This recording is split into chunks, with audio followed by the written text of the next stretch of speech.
7/12 7/12 उतारा म्हणजे काय? 7/12 उतारा हा महाराष्ट्रातील जमिनीचा सर्वात महत्त्वाचा महसुली दस्तऐवज लँड रेव्हेन्यू डॉक्युमेंट आहे. हा उतारा म्हणजे दोन वेगवेगळ्या फॉर्म्सचे नोंदींचे एकत्रीकरण आहे. फॉर्म 7 गाव नमुना 7 यामध्ये जमिनीची मालकी, क्षेत्रफळ आणि मालकाचे हक्क याबद्दलची माहिती असते.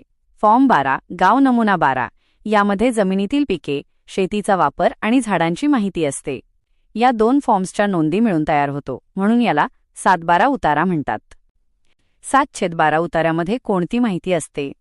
12 उतार्याचे नीट वाचन केल्यास खालील गोष्टी समजतात.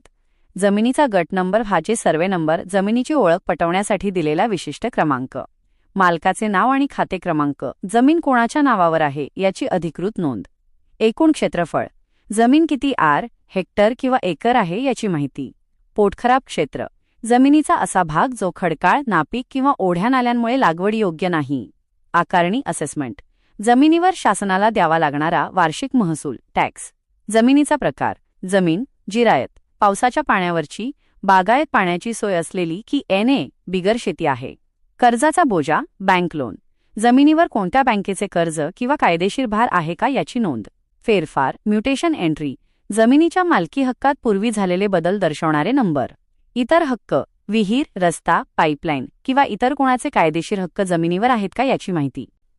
7/12 मुख्य उपयोग कशासाठी होतो?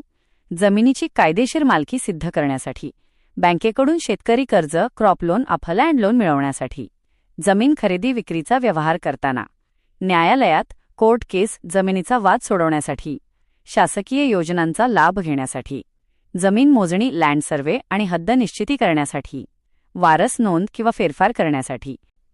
7/12 मधील महत्त्वाचे पारिभाषिक शब्द आणि अर्थ.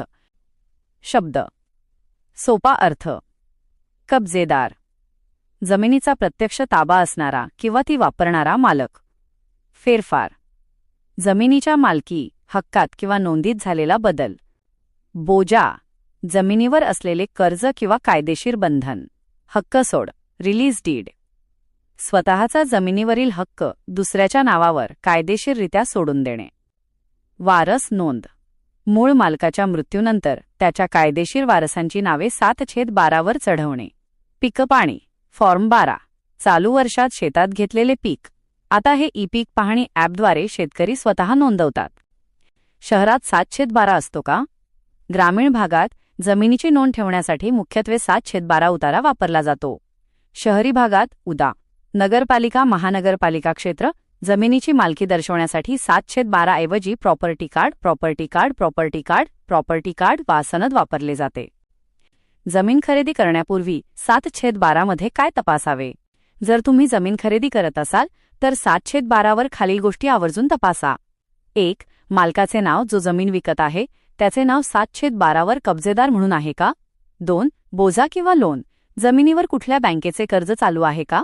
बोजा असल्यास बँक ना हरकत प्रमाणपत्र म्हणजेच NOC लागते. 3. न्यायालयीन वाद, कोर्ट केस, 7/12च्या इतर हक्कात किंवा फेरफारमध्ये कुठलाही कोर्ट केसचा उल्लेख नाही ना? 4. वारस नोंद, मूळ मालक मृत असल्यास सर्व वारसांची नावे 7/12 वर आली आहेत का? उद्या कोणताही वारसदार वाद करू नये म्हणून. 5. रस्ता, जमिनीला अधिकृत रस्ता किंवा वहिवाट उपलब्ध आहे का? 6. जमिनीचा प्रकार, जमीन शेतीसाठी आहे की ती आधीच नॉन ॲग्रिकल्चरल झालेली आहे? सर्वात महत्त्वाची सूचना, महसूल साक्षरता. फक्त 7/12 म्हणजे पूर्ण मालकीचा 100% पुरावा नसतो. जमीन खरेदी करताना किंवा व्यवहार करताना 7/12 सोबत खालील कागदपत्रेही तपासणे कायदेशीरदृष्ट्या बंधनकारक आणि सुरक्षित असते. 6 फेरफार उतारा, मागील 30 वर्षांत जमिनीची मालकी कशी बदलत गेली याचा इतिहास यात असतो.